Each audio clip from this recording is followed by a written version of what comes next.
They don't ask how, they ask how many. New Sprint Ride Option podcast starts right now. Welcome, everybody. We are live.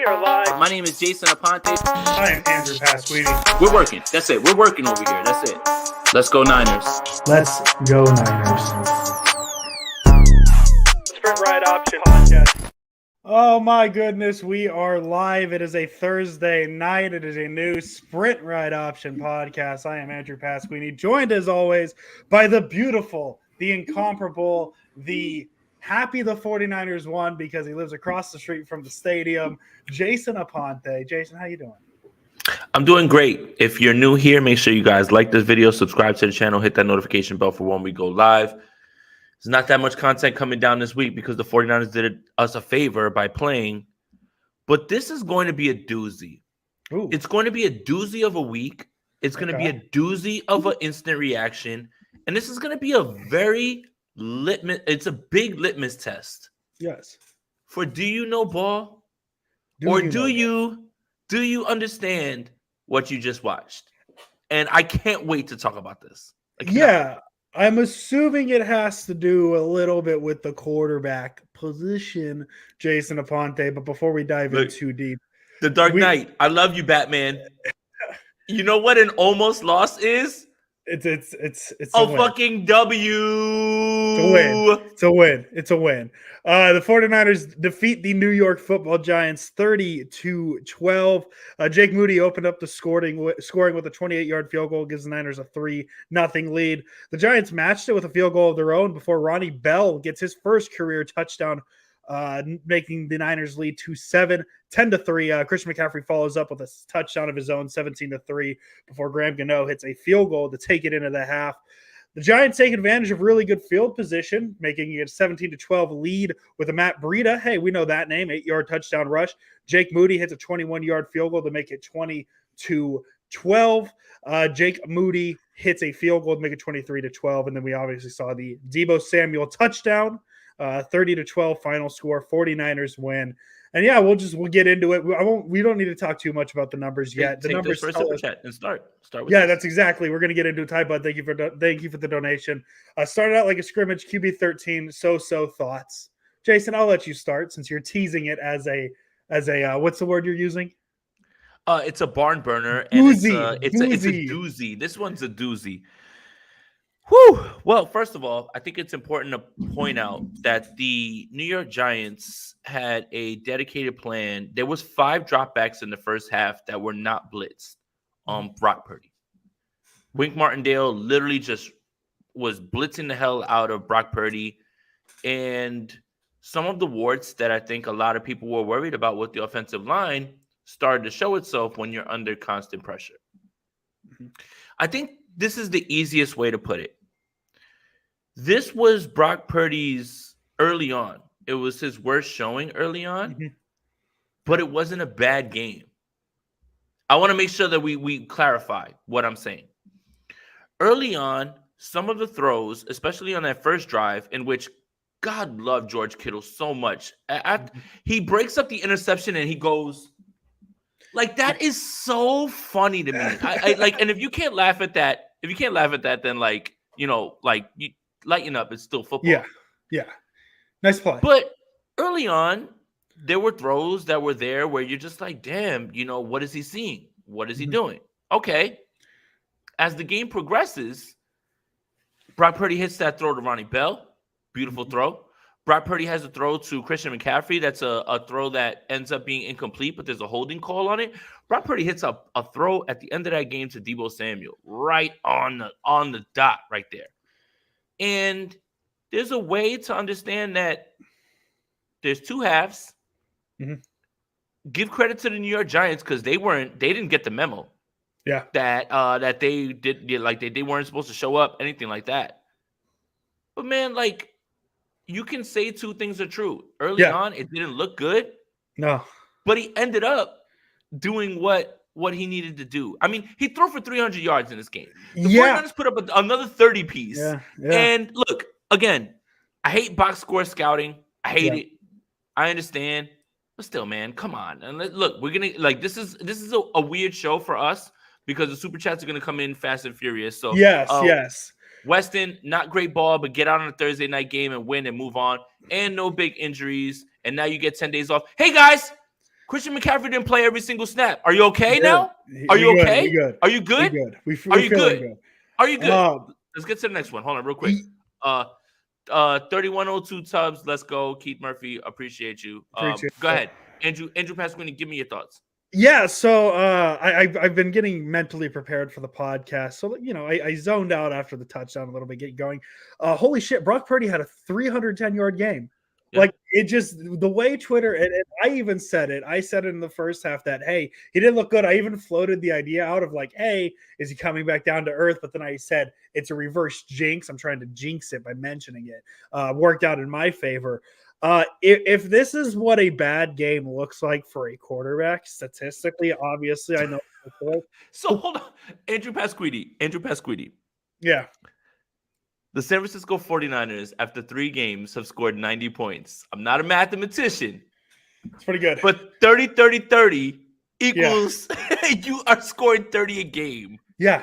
Yeah, and that's the thing. Like, yes, he absolutely missed throws early. He did look a little jittery. But my God, 25 for 37, 310, 2 touchdowns. I remember the days where a bad game from a 49ers quarterback would look like an 11-point game with him running out of the back of the end zone for a safety type game. Oh, wow. If this is what a bad game from a quarterback looks like, 30 points, that's the thing. Like, I see Twitter. I see Twitter talking about how, bad he looked. But, like, man, if this is what bad looks, 30 points is amazing. So, yeah, like, to me, he looked so much better in the second half, and the ball even looked like it was floating out of his hands a little bit. I don't know how better to describe that, but for the Ronnie Bell touchdown, it was in the spot where it needed to be. For the Deebo Samuel touchdown, it's where it needed to be. Oh yeah. So in the end, guys, like, to me, this game is so much better than Sunday, obviously, because, and this is the dumb football guy thought, I didn't see any deep shot overthrows, so none of the overthrows really jump out in my brain. Right? He probably had more overthrows today than he did on Sunday because they were within 5-10 yards of the line of scrimmage. And that's what Shanahan was trying to do. Pretty obvious. A lot of yak yards today for the Niners. But Sunday, you remember them because they're 3 deep shots that would have been touchdowns. Today, it was a little less. I mean, I don't think there was as many deep shots today as there was on Sunday, obviously. But man, I love this universe. If we're living in a world where if we legally have to talk about Brock Purdy not looking good and him throwing for 310 yards, that's all I got. Look, we're almost 8 minutes in. We've got almost 260 people in here. Make sure you're liking this video, subscribing to the channel. If you like victory this content, hats. If that's a victory hat as well victory too hat. That Andrew Pasquini is wearing. If you like this content, prepare for more because you know what? I don't give a shit. I'm looking forward to week 5. I don't care about the Arizona Cardinals. I want the Dallas Cowboys. No, who cares, man? Beast Mode Gaming. They didn't play. Never mind. They won. Who cares? You can only play who's on the schedule. And a lot of us, while we try to be humble and we try to sit there and like, man, there's a path to the 49ers not playing well. Well, Thursday games are weird. Well, mobile quarterback. I think Daniel Jones had like less than 20 yards running in this game. So maybe stomp out that bullshit too.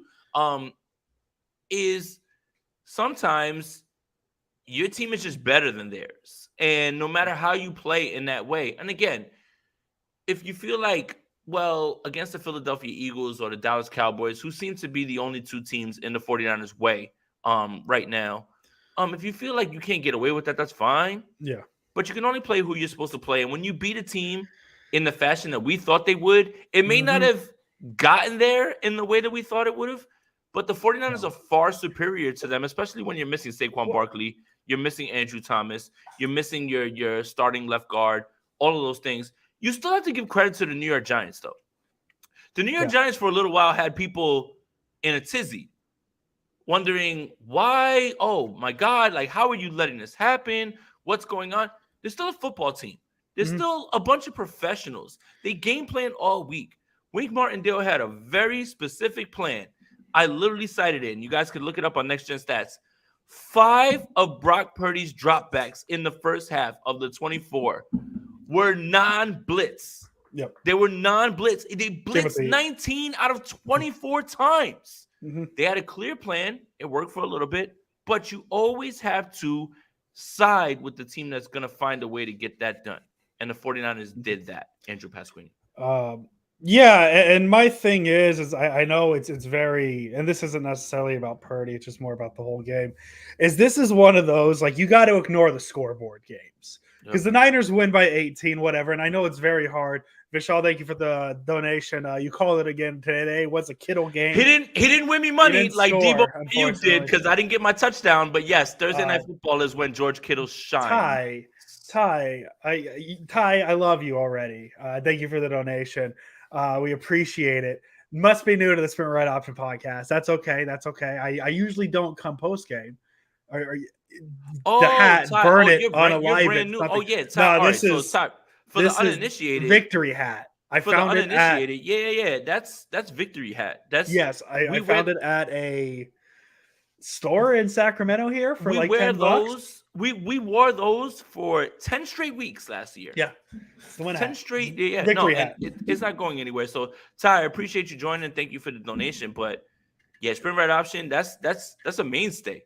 Like and the day ones and the guys who have been down, they know. Yeah.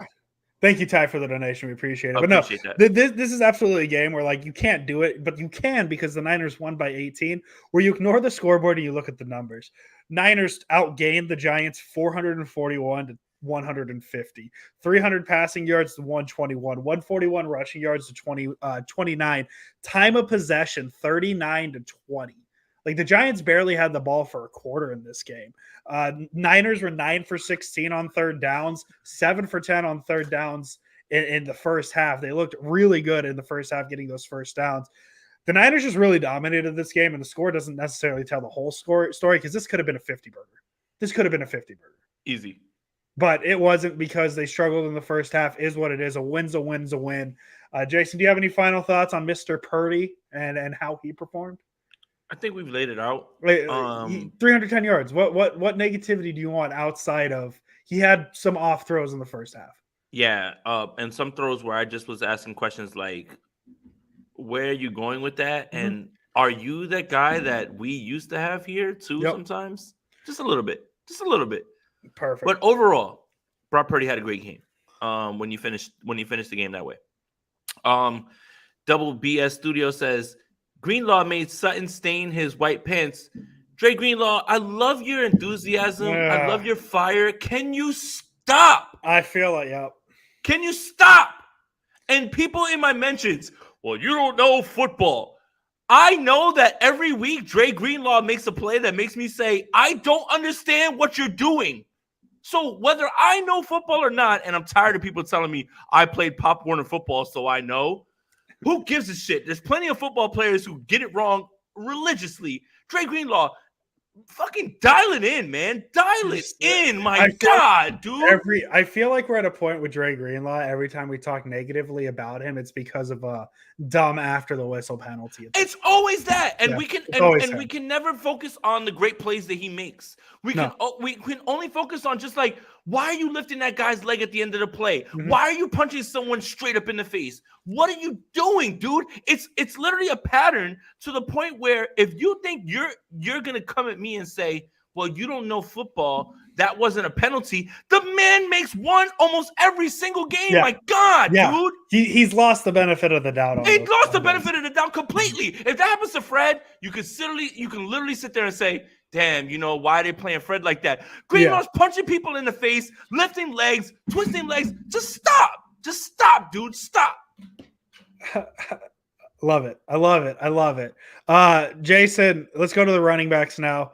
49ers Twitter, long national nightmare is over. Christian McCaffrey shared carries with another running back today. Christian McCaffrey, 18 for 85 and a touchdown. Elijah Mitchell, 11 for 42.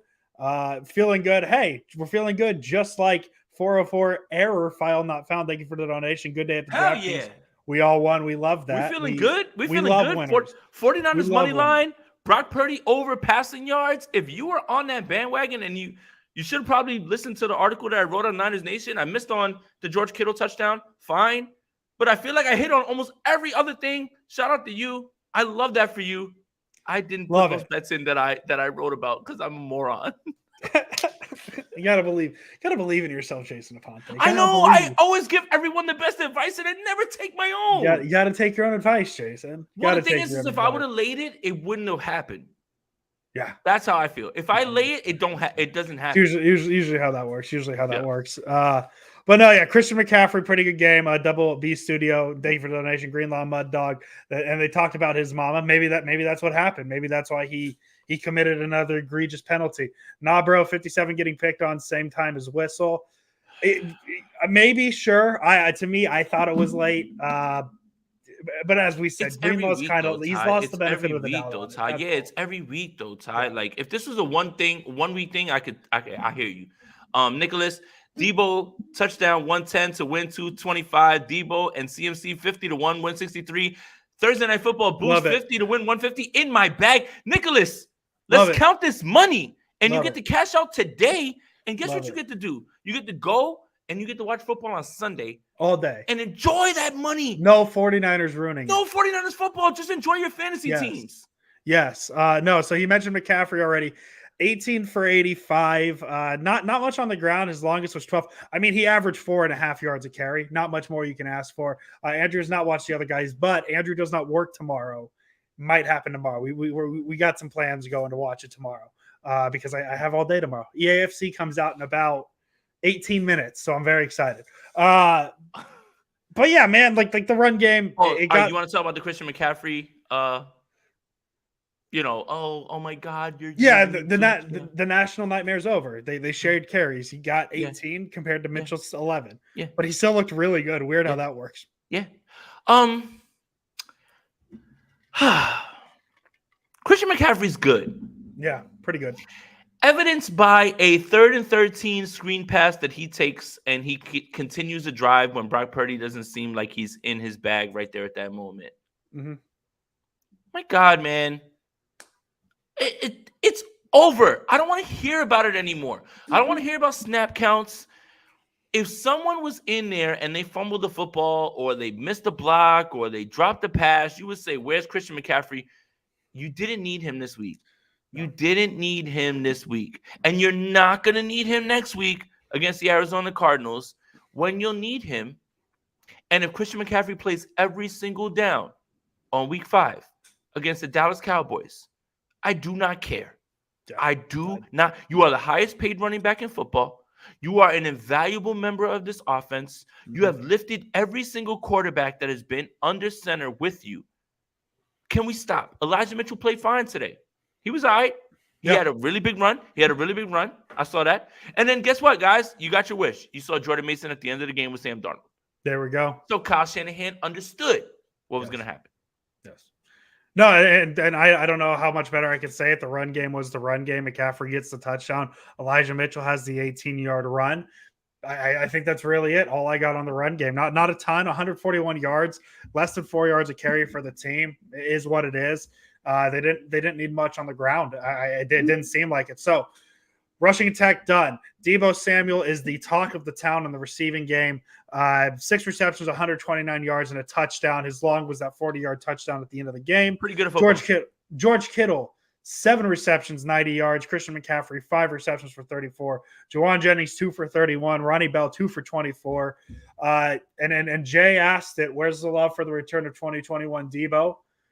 Not Jay. I keep saying Jay. Ty, dear Jay. Ty is commenting. I apologize, Ty. Ty, where's the love for the return of 2021 Deebo? We saw 2021 Deebo. I love that. And Double B Studio, I got Deebo, BA, and CMC in 3 of my leagues. You're pretty much crushing it. And Ty, 2021 Deebo's back. Like there were throws though in this game over the middle scared me Deebo that were very concerning. I want to make sure, and I don't know why we're getting back to the quarterback, but I want to talk about what the Giants did defensively, which was we're going to blitz you and we're going to press you because we know that you want to get the ball out quickly on slants. So we've got guys in like all of that stuff cascades on the other. It does. You can't really get mad at Brock for getting the ball out when he sees pressure straight in his face. But I will say this, and I am not trying to be doom and gloom because I am not that. but you can guarantee that everyone saw exactly what Wink Martindale did early on in this game. Mm-hmm. And Brandon Ayuk not being there is obviously a part of it. Yes. And is going to try to copycat that. Is going to try to copycat that. Now, the question becomes, does Brock, Kyle, everybody, the offensive line, does everybody understand that you're going to start to see this more and more? Because you did see success early on in this game. You did look like, even, you know what's crazy? That first drive, there were those plays where we're like, what are you? And they still were in position to score a touchdown.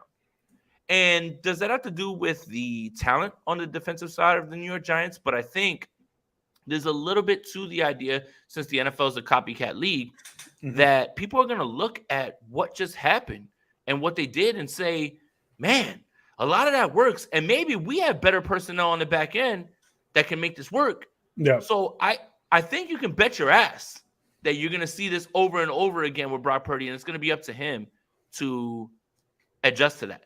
I think that's more than anything. Williams says the Panthers letting Jason live his best life with the CFC dream is unprecedented comedy. And you know what's funny is the day that I ran the instant reaction to Christian McCaffrey, I literally got pushed back. Too many draft picks. I can't believe this is going to make no difference. The man has literally never lost a game that he started and played all his snaps. Yeah, what is it? It's 11-0 now? 10-0? Yeah, I mean, I don't count the NFC Championship game because there was no quarterback for that. But it was just ridiculous to hear the idea that Christian McCaffrey, who is incredibly talented, to be paired up with this play caller, and you sent a second and third round pick that'll end up being whatever, a fucking linebacker, a kicker, whatever, and now you're worried about Christian McCaffrey. Like when do we get to the point where it's just like, man, you made a big mistake even trying to doubt that move, and you should have just been on board with it from the beginning. And now look. Yep. Deebo Samuel also had 83 yards after the catch today. Yak per reception at 15.7. Just a trademark Deebo Samuel day. And then as we talked about, Randy, thank you for the donation. How about the deep pass? I mean, that was beautiful catch, beautiful throw, beautiful everything. Beautiful. Just great football. Jason, the offensive line might have caught a break today. With Trent Williams not getting ejected at the end of the first half. He got called for 3 penalties. If he got ejected, the other side had to get ejected. I'll say that. Can I give backstory? Go ahead. Trent Williams, and I believe his name is something A. Robinson, they have had beef that is unresolved for a long time. Sean Robinson. Okay, Sean Robinson, yeah. They've had beef for a long time. Going back to his time in LA. And that is something that you don't forget. People never forget when they're going against their other team, their team that they've faced before or they've been a part of. There's a little bit more to that because you don't see Trent pop off aside from punching Richard Sherman in the face after the Washington game. Yes. Yes. But there's a little bit more to that. That is not Trent Williams losing his cool in that moment. He does not like that guy. And that is a little bit, and Mark brings it up. They've had beef since Washington. Perfect. There you go. So there you're look again. He caught a break. He's very lucky. First. No, but he punched first. He did. He punched first. And it's not about who punched first. It's about who gets caught punching. Yes. And Trent got caught punching. Yes. That's what it is more than anything. Yeah. Other than that, the offensive line, this is one of those where I'm curious to see what the numbers look like. As Jason, you mentioned, there was a lot of blitzing going on. Purdy was only sacked twice. It felt like there was a lot of pressure all night, but it might be just because it felt like there was a lot of those blitzes. So I'm just going to say we'll wait to see what the advanced numbers and, dare I say, watch the film looks like for the offensive line. I can't wait for tomorrow. It's tough. This is going to be a banner week. This is going to be a banner week on YouTube and on 49ers Twitter. This is going to be calling me out. This is going to hold on, but this is going to be a banner week on YouTube, on Twitter, picking apart this Brock Purdy game. We are about to witness masterclasses in either generational hating or generational glazing. Yeah. Ty Bud clearly force-fed Debo. If it was a Big Mac, he'd be 2022 Debo again. Andrew, that dumbass hat got you calling me Jay, killing me, bro. I appreciate Ty keeping me accountable for calling him Jay because I should know how to read. All right. I should know how to read names. But you understand, like, look, we've got like, again, Ty, like, again, I'm not picking on you, and thank you again for the donation. Thank you. We appreciate it. It's not about that. It's about, like, if you know, you know. If you know that whenever the 49ers win, he's going to wear that hat and he's going to spin the wheel, even if he broke it. It's just, if you know, you know. Live on the podcast. If you know, you know. When we finish this show, Andrew's going to say, Jason Aponte, as always. Like, if you know, you know. We've been doing this for 3 years. This is something that is our thing. That's it. And again, thank you for the donation. Thank you for tuning in. And we hope you stay. We hope you stay 100%. Love you. And Trent is like 52 years old. Be the example. That's fair. Nah, man, everybody always talks about like being a bigger man. I want to be the smaller man. Like I don't want to be the bigger man anymore. Everybody says when they go low, you go high. Well, when they go low, I go lower. You go low. Yeah. Like, I want to go lower. Be like Ric Flair. Be like Ric Flair. Yeah, I want to be like Ric Flair. Yeah. Defense. 49ers defense really dominated. I think this is going to be the story of the game. As I mentioned at the top, Giants held to 150 yards, 3.3 yards per play. Like they barely got enough to get a first down, to stay on that track for a first down each play. We'll start with the defensive line like we usually do. Hey, Jason, we both called Javon Hargrave and Nick Bosa big sack games. They both made us look decently smart, both recording a sack. So that's cool. Oren Burks has a couple tackles. Oh yeah, sorry, defensive line. But yes. No, hold on. The idea of not blocking Nick Bosa is so fun. It's so good. How do you not? Like, how do you not just like as a tight end? Bellinger said, like, "Oh wait." It's like A, you're a tight end, so you probably shouldn't be blocking Nick Bosa. But B, why are you not standing in front of Nick Bosa? Like, why are you just giving him a gap to run through? Like, that's just the brutal. I love it. It's like the play, the ball is snapped, and Bellinger goes, "Oh wait," and like whiffs, and it's just like it's already too late, dude. It's already too late. Like it's gone. But Javon Hargrave, I'm sorry. Yeah, man. Happy to see you, buddy. That's your second sack. I felt like you were making a presence as well too. But again, the Giants understood we have a problem offensive line. We've got to get rid of that throw. And Lane, real quick, why wasn't that a safety? Forward progress is at the one. Mm-hmm. Yep. And you can't throw someone back into a safety. If his foot was behind the line and then he brings him back, that's a safety. I think this is a good part for us to talk about rules and the call, because the Greenlaw thing is something that obviously people are upset about. Yeah. But I do want to talk about the roughing the passer call, because the roughing the passer call on Brock Purdy, I don't have an issue with the way that Leonard Williams finished that play. But the rule states you cannot land on the quarterback in that fashion. Your complaint, I mean, obviously 49er fans are not going to complain because it's something that benefited their team. It worked them, yes. But the complaint isn't with the play itself, because Leonard Williams did nothing malicious to Brock Purdy. The complaint is with the rule itself. And don't blame the refs when they go by the letter of the law and they actually don't leave a gray area and they go black and white, because that's kind of what you want. So if we are in this era where you can't touch quarterbacks and you can't do anything like that, I had an argument with the Giants fans that I'm cool with. Again, I'm in the middle of the fire right now, like, right here by MetLife. And I said, your argument isn't with what Leonard Williams did. Your argument is with the actual rule and the definition of the rule. And in that instance, it was the right call. Would I have called it? Me being a nonpartisan referee who doesn't, root for the 49ers? No, I wouldn't have. But they called it the way that they saw it. That's the best and that's the thing. Like, when it's going to happen to a Niner player later this year, we're going to get angry about roughing the passer. 100%. But the land of the law is you can't drop your whole body weight on a quarterback, and Yep. that's what I believe it was Williams did. I believe that's who got that hit. So you can't do that. But yeah, the Niners defensive line looked really good. It felt like they were in the backfield most of the game. I'm excited to see what the pressure numbers look like. Hargrave was there. Bosa had a pretty big run stop, I believe, on the third down early in the game.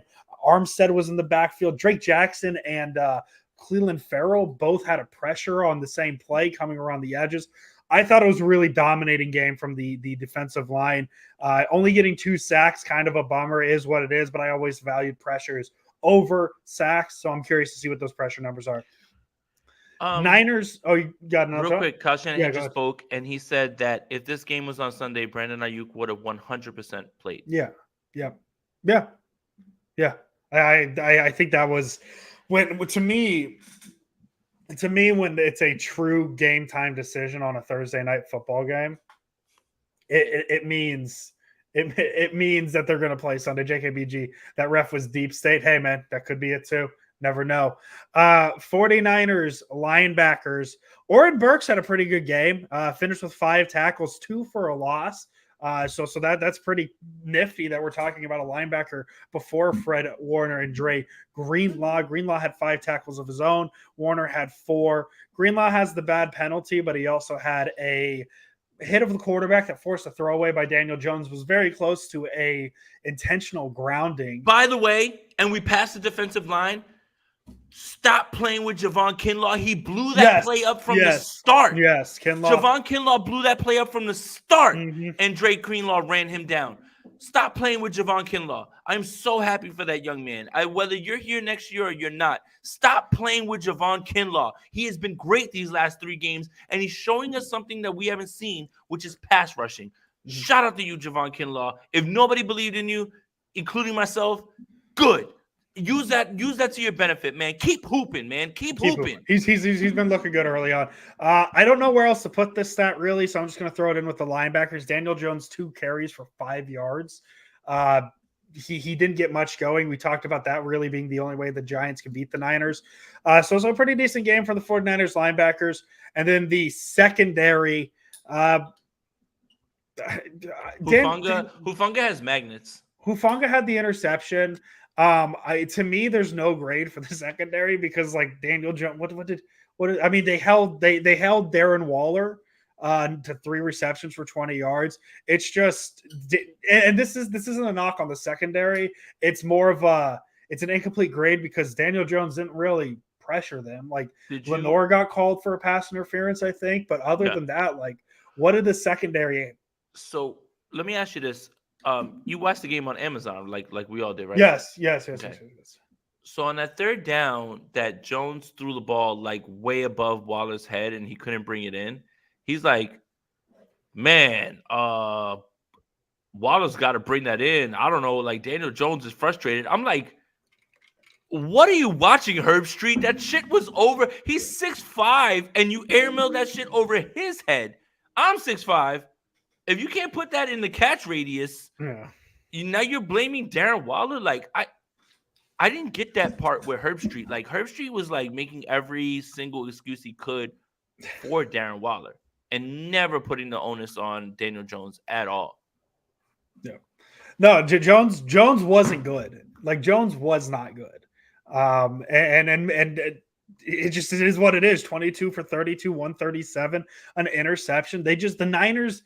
This was Steve Wilkes' best game so far. I think that's pretty obvious. The Niners allowed 12 points. We will talk about Bell, actually. Bell is one of my three stars. So we'll talk about Ronnie Bell here in a bit. He had the touchdown. We mentioned that earlier. What is up with Talanoa Hufanga and the ball finding him, though? He my explanation of the linebackers where it's like, hey, make sure their numbers – for some reason, every time there's like a deflected ball, Hufanga's there. Like Hufanga's the guy. It's just him. I don't get it. It's unbelievable. And in the same way that like Tart was so solid, he was never around those batted balls. Yeah. I don't get it. Yeah. I don't get it. It's like something you can't explain. He has a nose for the football. I think that's the easiest way to explain it. I love that cliche, Andrew Yeah. Pasquini. I love it so much. Well, because because like if you think about it, he had the interception that Fred Warner should have had in week 1. This interception today. I mean, if you go back the to interception in the Chiefs game last year, the interception Chiefs game, go back to 2021. He was the one who scored the touchdown on the Jordan Wells blocked punt. God, everybody's asking. Andrew has work off tomorrow. Andrew will watch the other day. We're not getting off, and do not get off the gas either. But Hufanga had the touchdown against the Packers in the playoff game. He was the one on the other end of that. So he just happens to, I mean, as our Carr says, the ball has a nose for him. Maybe that's what it is. He's just special, man. He's just, I don't know what to say. He's been good. He's been good. If we're talking about the secondary, it was really good. Nobody really tried Mooney. Lenore had the penalty. Nobody's actually tried Tashawn Gibson as he's the only member of the secondary who hasn't been targeted ever. And Isaiah Oliver, man, I think. Oh yeah, had a couple tackles. Yeah, and I think that's the place where we should be speaking more about, is because we're just well, what do we have with Isaiah Oliver? And I thought he was fine today. Again, and how much of that has to do with the fact that the Giants have the greatest collection of wide receiver threes I've ever seen in my life. That's fair, Paris Campbell's a wide receiver 3. Isaiah Hodgins is a wide receiver 3. Jalen Hyatt's barely on the field. Sterling Shepard can't get on the field. They just have a bunch of wide receiver 3s, right? When are we going to get to a point where, and I think we're going to find out in week 5. Again, I hate to look ahead, but I've already been preparing my Dallas Cowboys content this entire week with film cut-ups and talking about concepts about what happened in the divisional game. That's how little I think of the New York Giants and the Arizona Cardinals these next 2 weeks. I'm having a hard time getting the juices going for the Cardinals game. I think tonight it was a little easier. It's Thursday Night Football, only game on. It's exciting. The opponent didn't really do anything for me. I wish the Niners. I mean, I don't wish the Niners played somebody better. And they didn't even wear the uniform. Yeah, the Giants didn't wear the right uniforms. But yeah, man, this Cardinals week is gonna not respectfully to the Cardinals. I just it's boring. Yeah, it's boring. And we're podcasters. We can say it. I don't have to put in the 45 hours of film watching the players do. I can say I don't care about the Cardinals. Tessa S, new name in the chat. Shout out. Doja Cat album just dropped. Trust me, I am very well aware of Doja Cat's new album. Hey, Jason, do you want to get to 3 stars? Is it that time? Wait, did we talk wide receivers? We talked about receivers. We did? Didn't you want to talk Ronnie Bell a little more? 3 stars. Andrew, 3rd star. Ronnie Bell. Not just for the receiving, but kind of that whole stretch of the game, because the Niners, they don't go for it on 4th and 2. At midfield, they punt the ball down to the 10-yard line. Ronnie Bell makes a hell of a tackle. The Giants return man tried to make a play on the bounce. He couldn't quite make it. Bell makes the tackle. Giants start with the ball inside their own 10-yard line. Sack happens. They punt. Niners have an 11-play drive. Ronnie Bell with a hell of a catch on a hell of a throw. I mean, that's a tough ball. That's a tough catch to make on the side. To me, I didn't even get that excited because I just assumed that he had a foot out of bounds. That's how tight of a sideline catch throw it was. But they didn't even review it. That's how good of a catch it was. So I'll let Jason talk on Ronnie Bell real quick before he gets to his number 3 star, since I'm sure you have some things to say. But I do want to say Ronnie Bell, my number 3 star, just for the special teams and for the touchdown. Ronnie Bell, dog. The special teams tackle is huge. You flip the field, dog. Ronnie Bell, dog. Christian McCaffrey, dog. I love that video. I want to make sure I post that as a meme right now on Twitter in a little bit. But that special teams tackle is important because you flip the field and you put them in a spot where now you can't open up the playbook. And when things go wrong and you don't block Nick Bosa, you're essentially just trying to get areas for your punter to. By the way, I am super fucking impressed with the Giants punter. This guy was booming that shit. 60 yards down the field. Well, you mentioned the kick coverage flipping the field position. The Niners actually lost 22 yards because of that punt.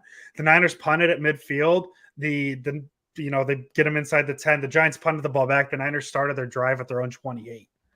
So they lost 22 yards on the play. All right. Vader Joe says 3 games, 30 points times 3 field goals times that. Moody's still perfect. Pick isn't looking so bad right now. Third round pick, a lot of threes.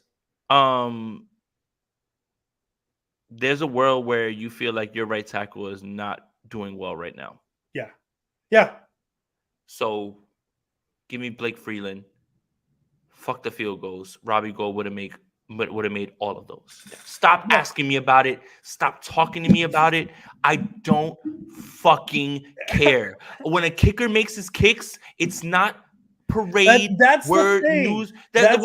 It's the not Niners, parade worthy news. The Niners literally drafted him to make kicks. Like, right. And now he's making kicks and everyone's like, holy shit, he's making kicks. My thing is, there's a lot of questions about Cole McKivitz. He actually has some very suspect plays in which when the 49ers were knocked back on certain plays, he missed blocks.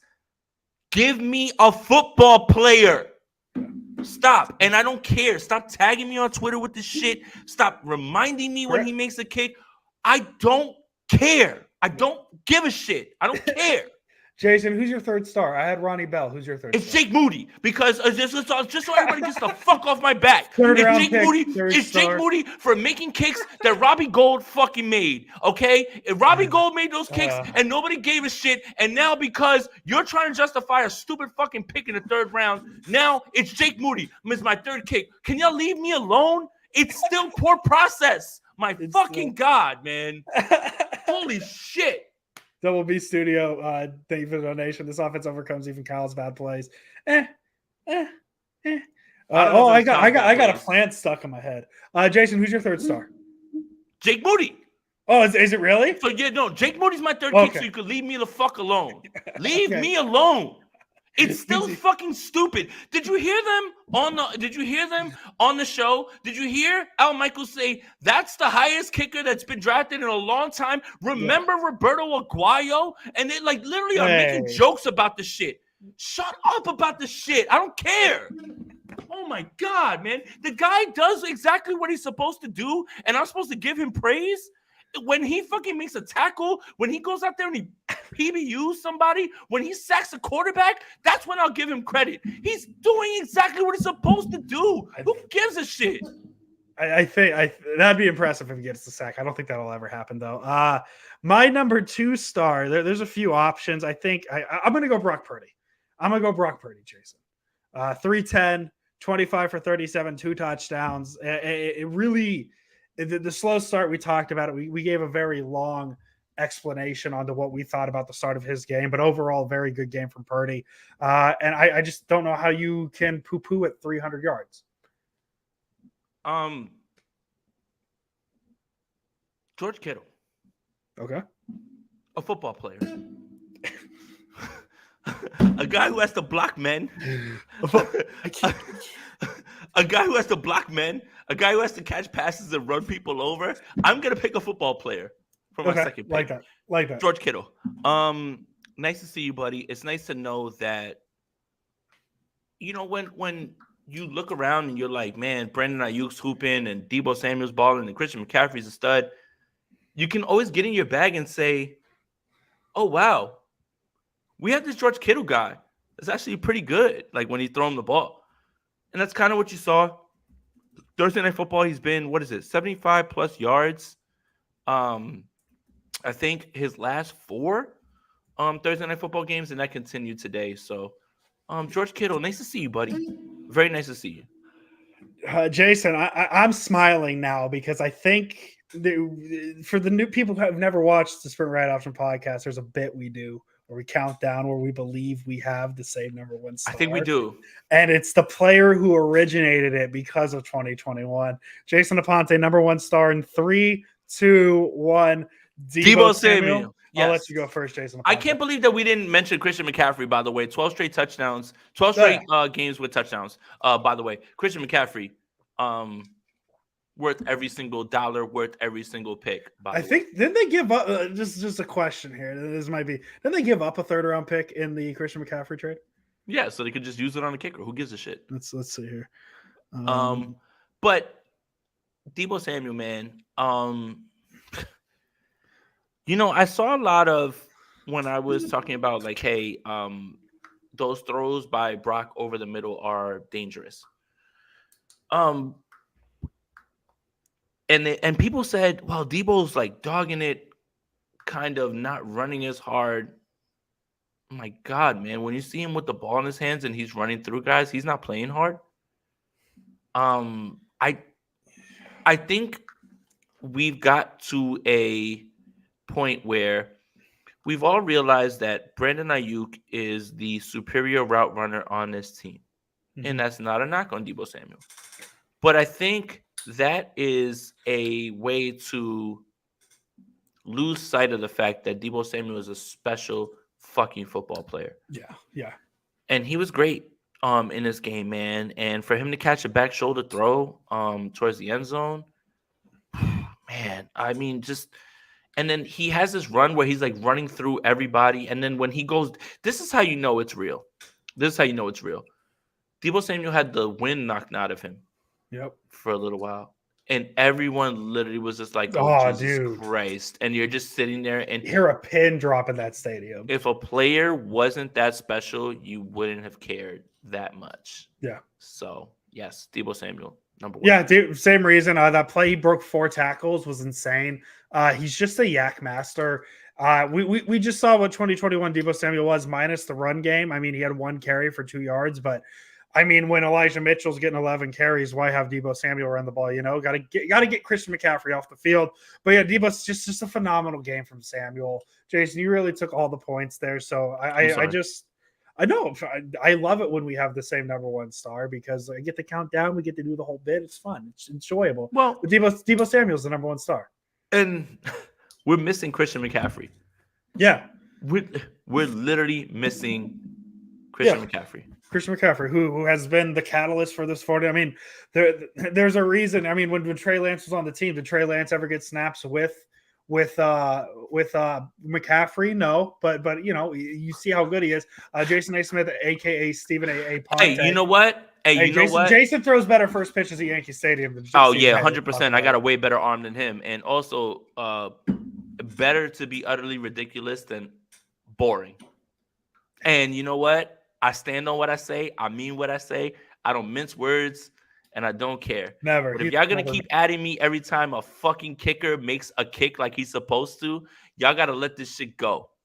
Because it don't matter. It really does not matter at all because Robbie Gould would have made every single one of those like he did. Remember Good as Gold? Remember that? Remember Good as Gold? You float a 3rd round pick and they forget Good as Gold. Yeah, it's just like because you picked the 3rd round kicker, you forgot Good as Gold. Robbie Gould, miss you, buddy. Hop off the couch and come see us if something bad happens. So I'm good. I'm straight. Jason Aponte, we have 10 days before the San Francisco 49ers play football again. We're gonna miss it. We're gonna miss it. Josh Thomas Ehrlich, thank you for the comment. So that means that Andrew's like T.O. said, Andrew's blacker than me.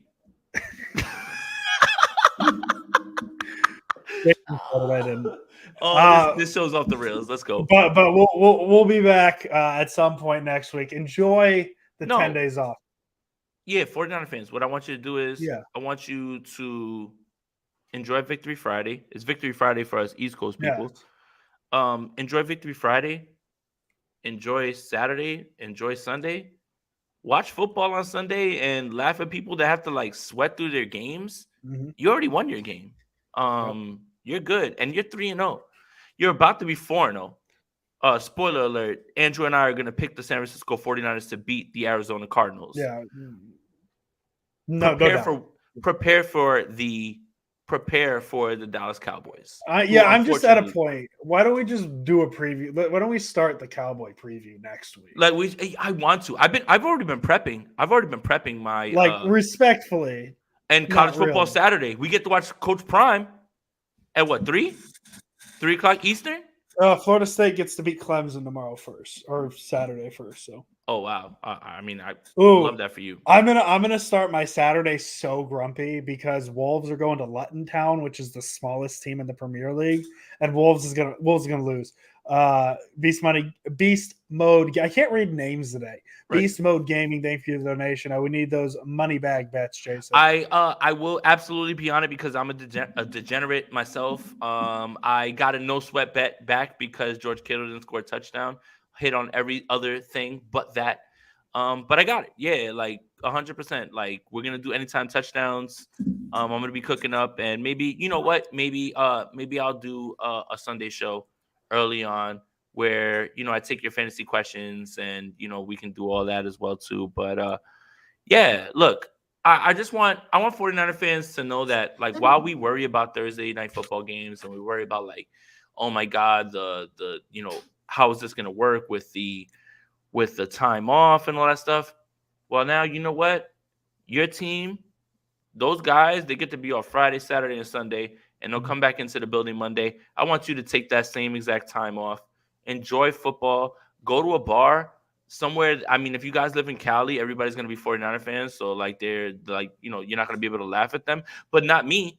On the East Coast, I'm going to get to go to a bar on Sunday. I'm going to go with my Niners hoodie, and I'm going to sit there and I'm going to watch Cowboys fans and Jets fans and there'll be Giants fans there, and I'll just be like, ha ha ha ha ha, like like I don't know what that feels like.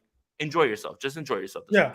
Enjoy your Sunday. Let's have fun. We'll just watch football, man. Enjoy football.